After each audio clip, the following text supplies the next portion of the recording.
This is City Pulse Newsmakers, a weekly look at the issues and the people behind them in Greater Lansing. Brought to you by City Pulse, Lansing's weekly alternative newspaper. And now, here's your host, City Pulse publisher, Burl Schwartz.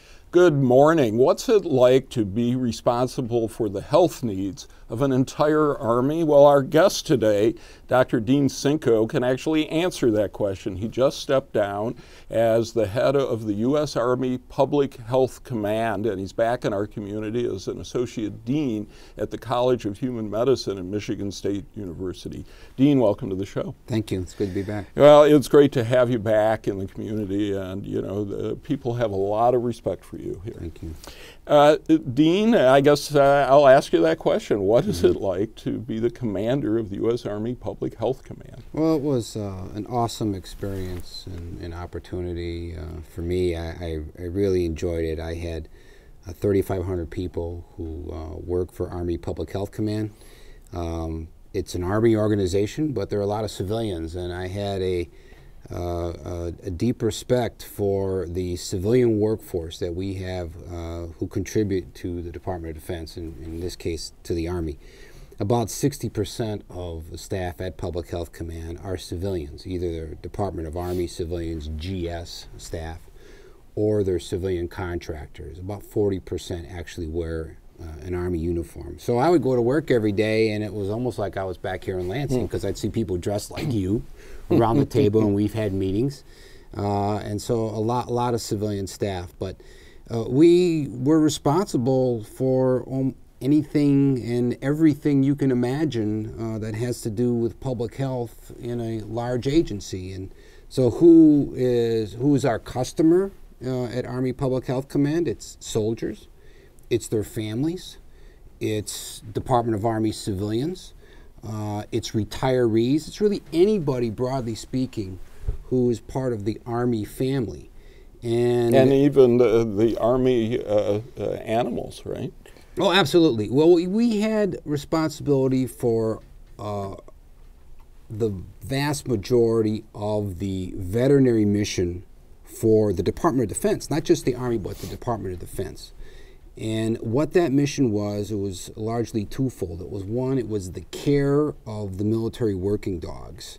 And we also did a lot of privately owned animal care for service members who were assigned in a military installation. So we had veterinary clinics at multiple military installations, Army, Air Force, Navy, Marines.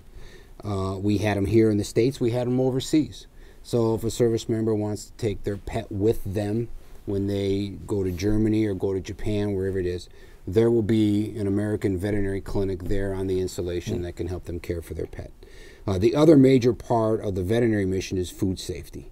And it was our veterinary teams that would go out and they would look at the food locally at the manufacturers. And so they'd buy fresh fruits and vegetables, for example, someplace in the world. They would ensure that that food is safe, and then they would monitor the delivery of that food to wherever service members were located across the globe.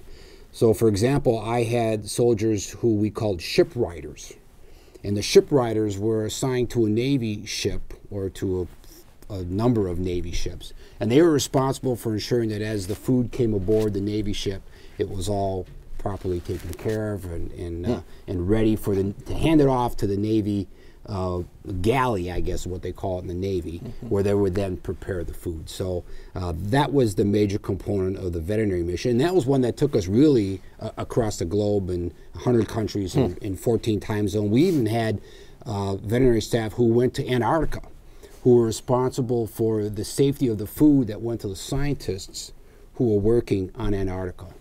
You know, and that's just one little sliver of what you ultimately were responsible for. What are some of the toughest decisions you had to make in the 20 months you spent there?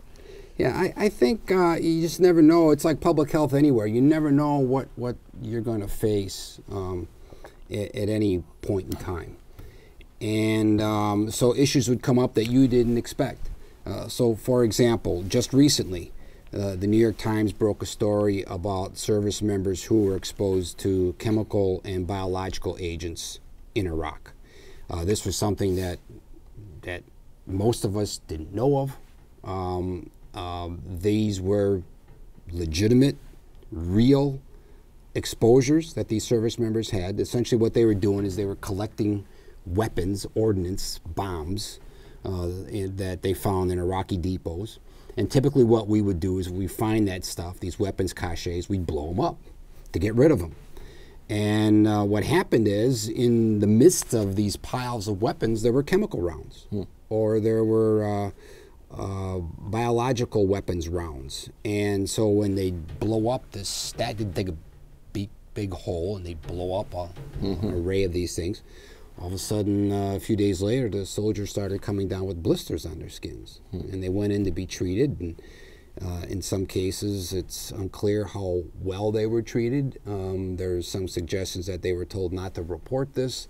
This is all kind of coming out now. So we got involved in trying to identify any service member who had an exposure like this, because we want to evaluate them. We want to see if they need further care and refer them on if appropriate. So these are the kind of challenges you just never know. And then there's ones that stay with you for a long time. I mean, we did a lot of work. We have a lot of data on suicide in the military. And I was trying to get the Army to look at this in a broader way. I mean, typically there's a lot of focus in a certain area. So it was on the suicide issue. It was heavily focused on they need mental health treatment, and I said, okay, I can't argue with that. I agree with that, but I also wanted them to broaden the scope of this and say, well, look at the means in which they're committing suicide, and they're using guns for the most part, for the vast majority of parts. And it's not to say I'm going to take their gun away. I'm not interested in that. But what I did say is, you know what we do in a combat zone? If a soldier is suicidal, we take their weapon away from them for a while. Now, I know these soldiers have weapons in their homes. And at least we ought to say, you know, if you're having some problems, maybe it's not a good idea you got a loaded weapon that's 10 feet away from you. Because we know that occasionally suicide is an impulsive act. And they get into some argument with somebody, they get emotional, and they go off and do something that it's not like this is all well thought out, that I'm going to kill myself. It can be an impulsive act. And why don't we look at what is available to allow them to complete that impulsive act? So that was a tough one. I mean, it's hard to engage on some of these issues that are very political. Gun violence is one. Tobacco is another. I was involved in some meetings where there was some serious discussion about what to do with tobacco products in the Department of Defense. And the Secretary of Navy had made some statements about we're not going to sell cigarettes in the commissaries on Navy bases. And that was kind of percolating along in some of the halls of the Pentagon. And then it got out, and members of Congress got involved, and I haven't heard with much special interests. So yeah, but that's a frustration you have almost anywhere in public health, and it's appropriate to have this discussion, to have these debates, but sometimes politically it becomes something that folks just don't want to take on. So yeah, let's get back to the suicide issue, if we may, because we do hear a lot about suicide in the military. But the impression is there's a big suicide problem. But is that even the case, or is there any more suicide in the military than outside of the military? My recollection of the data are, if you look at, particularly when the conflict started in Iraq, Afghanistan, early 2002, 2003, the military actually was a little bit below, but then it did go up, and it did surpass the expected rate, or what you would see in an equivalent civilian population. But lately it has been coming down. And so there's all kinds of theories as to what this is. I suspect, the deployments and being away and the stress on that was a factor in this. Obviously, a large number of our troops are coming back from the conflict with PTSD or some psychological scars, and that contributes to it. They're putting a lot of effort into trying to engage people who have deployed and who are having issues. Again, it's very heavily focused on the clinical side with mental health. I think all that is appropriate.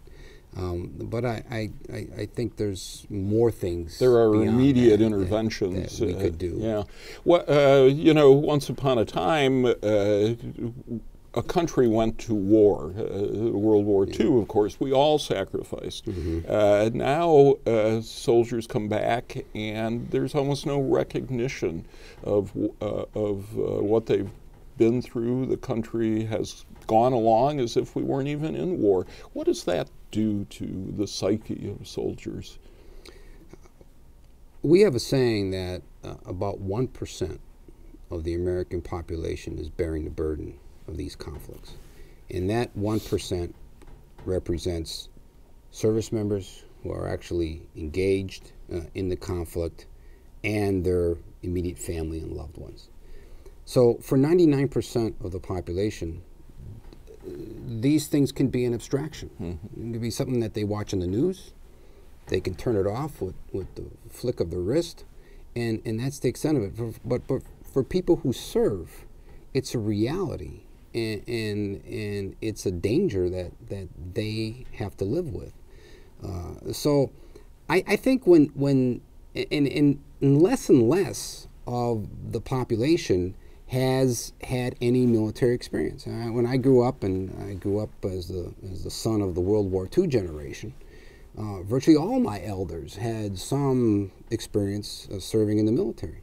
Now that's not the case. The vast majority of the American population has no association with the military, no experience with it. So when you come back, it's hard unless you're talking with a fellow veteran or a fellow service member to really relate to that person.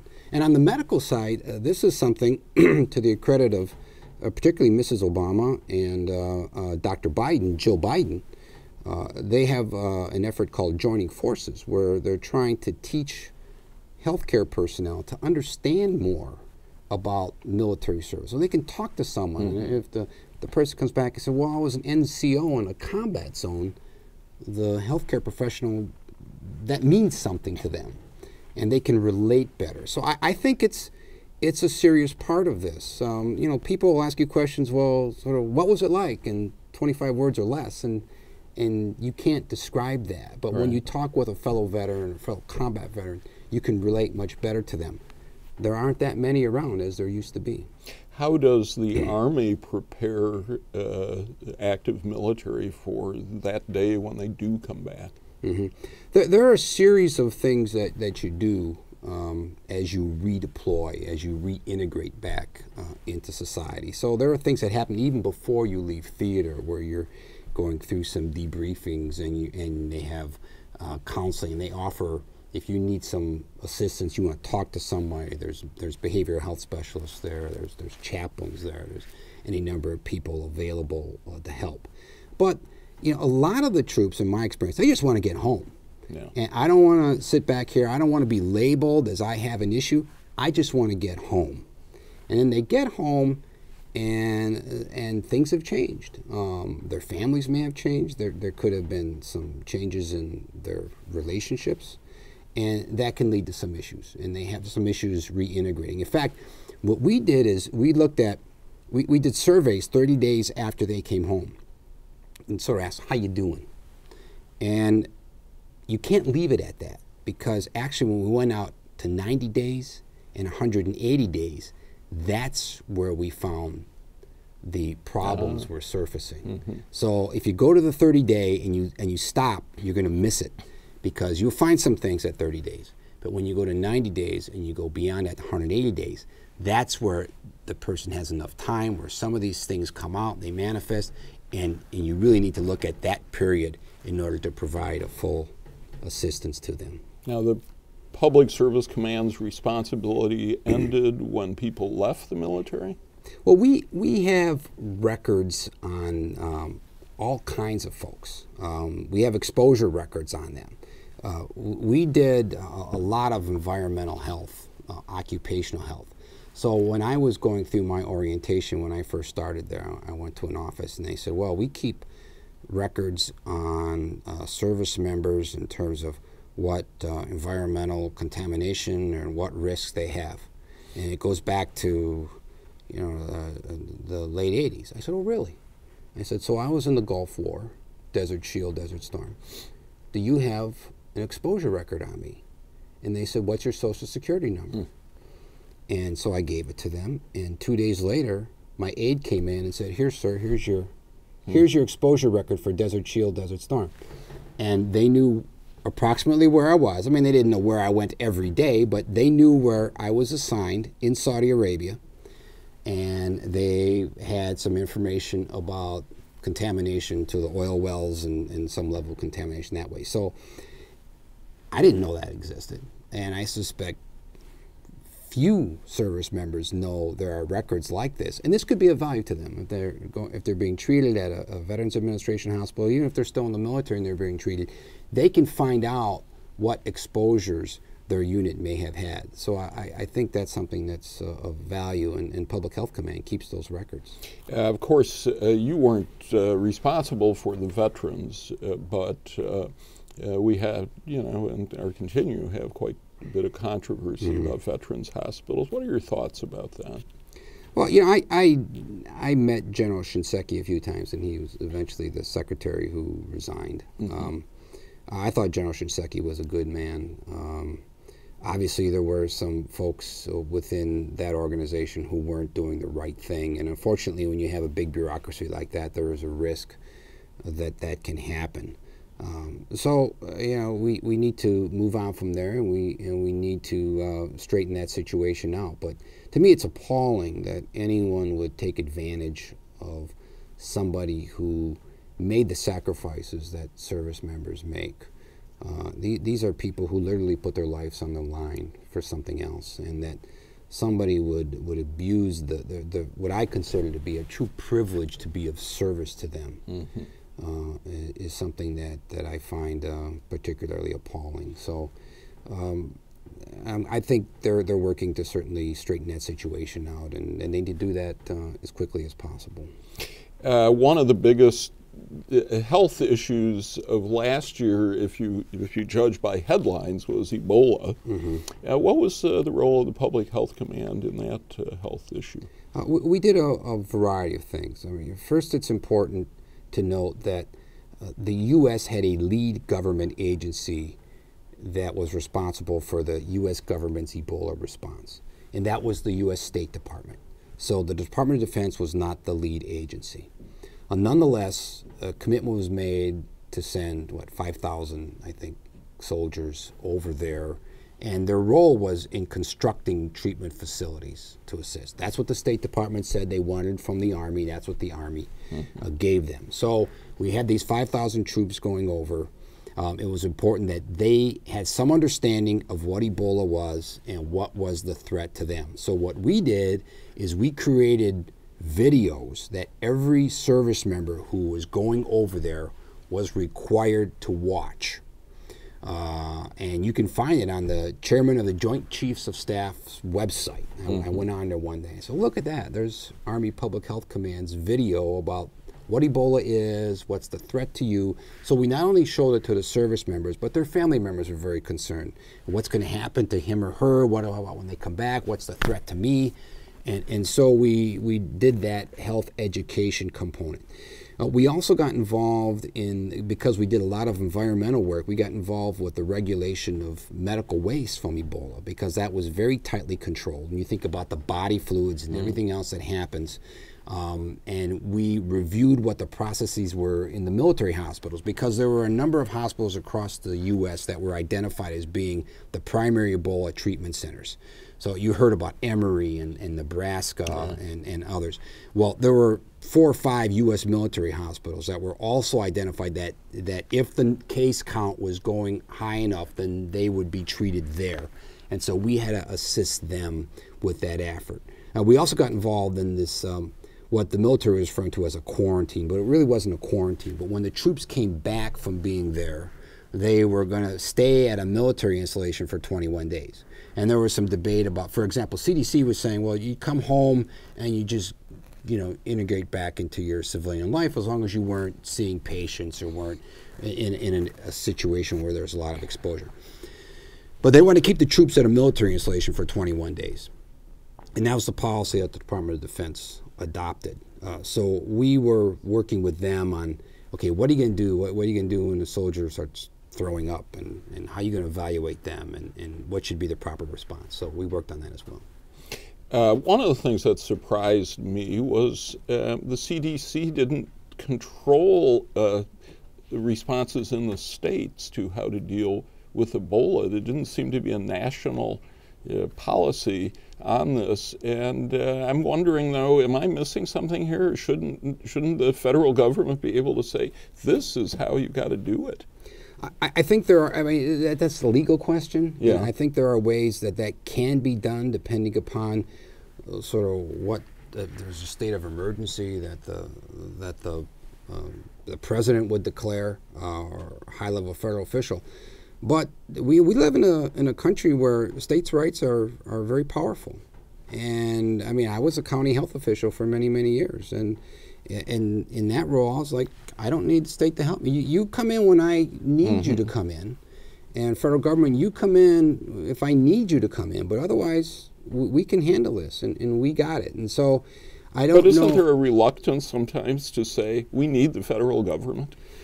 There could be, but if the need, and they really need to press to come in, I think the feds will press pretty hard. And there are ways that they can put pressure on the states to say, hey, it's really beyond you, and you need to have us come in there and be of assistance. So, I don't think Ebola is going to be the crisis here in the United States by any means. I mean, I support what Dr. Tom Frieden, the director of CDC, was saying about this. He was trying to calm people. He said, this is not going to be what you're seeing in Africa right now.